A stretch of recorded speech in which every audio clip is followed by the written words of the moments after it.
네, 반갑습니다. 청춘부동산입니다. 또 대한민국을 뒤흔드는 사건 두 가지가 나타났습니다. 첫 번째가 위메프 티몬 사태로 실제 1,000조 원짜리 사건이라고 생각을 하시면 되세요. 그리고 두 번째가 부산의 PF 사태가 또 발생을 했는데 새마을금고가 약 2천억 원의 대출이 문제가 되고 있다고 합니다. 오늘 이야기에 앞서 8월 3일 수성대학교 수성미디어센터에서 올해 하반기 대구 부동산에 대한 강의가 있습니다. 관심 있으신 분들은요, 영상 아래 카페 주소가 있으니까 거기서 신청하시면 됩니다. 먼저 위메프 티몬 사태가 발생을 했고요. 정부가 최소 5,600억 원의 유동성을 투입한다고 합니다. 또 돈을 풀어버리죠.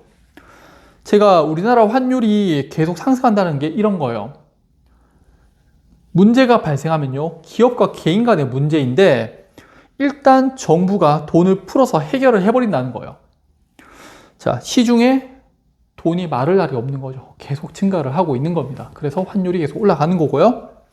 자, 그리고 여기서 가장 큰 문제는요, 위메프하고 티몬에게 입점해 있는 그 판매자들 대부분이 자영업자나 개인들이라는 거죠. 대기업들도 있지만요, 자영업자들이 뭐 중국이나 또는 뭐 서울 이런 데서 사입해 와가지고 조금 수수료를 붙여서 판매를 하는 사람들이 많잖아요. 또 반대로 소비자들은 이 물건들을 조금이나마 싸게 사기 위해서 다른 곳보다 이런 곳을 많이 활용하죠. 피해자들의 대부분이 개인 또는 자영업자라는 겁니다. 이게 문제가 되는 거죠. 그리고 내년에 자영업자들의 부채 60조 원이 만기가 도래한다고 합니다. 소상공인과 자영업자들은요, 계속되고 있는 인플레이션에 의해서 삶은 팍팍해지고 있고요. 또 원금 상환을 해야 하는 시기가 다가오는 겁니다. 저도 대출에 대해서 원리금 상환하고 있는데 금액이 상당히 커지잖아요. 힘들어요.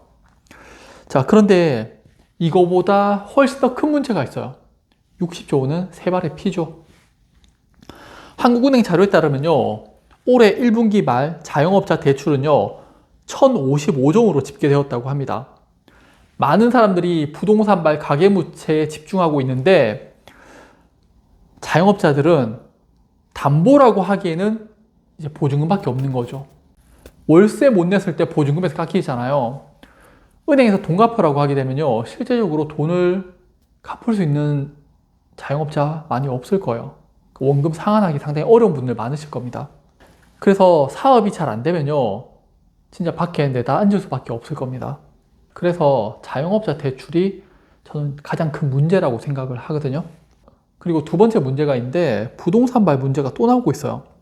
부산 다대포 마린시티가 무산될 가능에 놓이면서요, 새마을금고가 2천억 원 규모의 PF 부실에 놓이고 있습니다. 작년에 부도위기까지 나왔던 새마을금고입니다. 이 사업장의 브릿지론 금리는요, 연 8.1%에서 11% 수준으로 시행사는 이미 수백억 원의 이자를 연체했다고 합니다. 새마을금고는 현재 이 사업장에 440억 원 가량의 충당금을 적립했다고 하죠. 자, 브릿지론 금리 최대가 11%예요.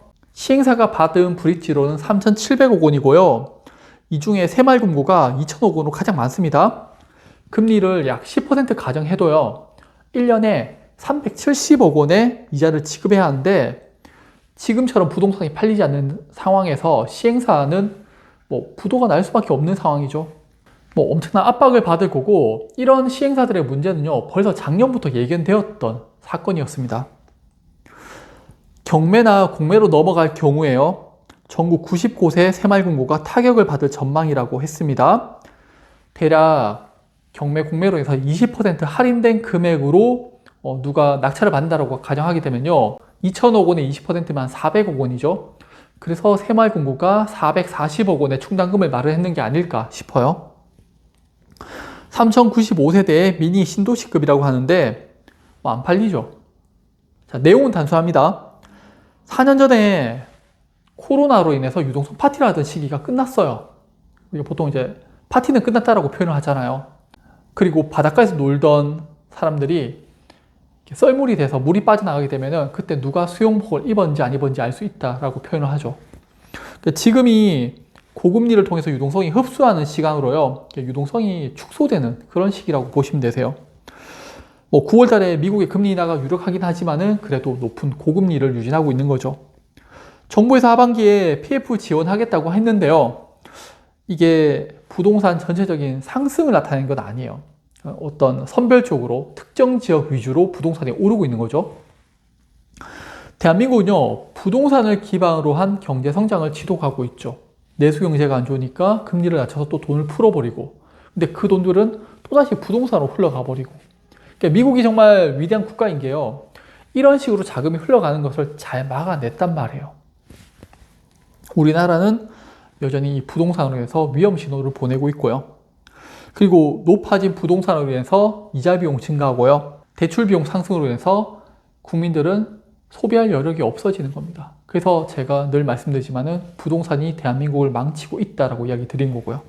이제 국민들은 소비까지 둔화가 되면서요, 유통업체들도 고통받고 있게 되고요. 하물며 대기업인 이마트도 위험 신호를 보내고 있습니다. 대한민국에는요, 지뢰가 많습니다. 아무쪼록 조심하시기 바라고요. 오늘 또 영상 봐주셔서 감사합니다.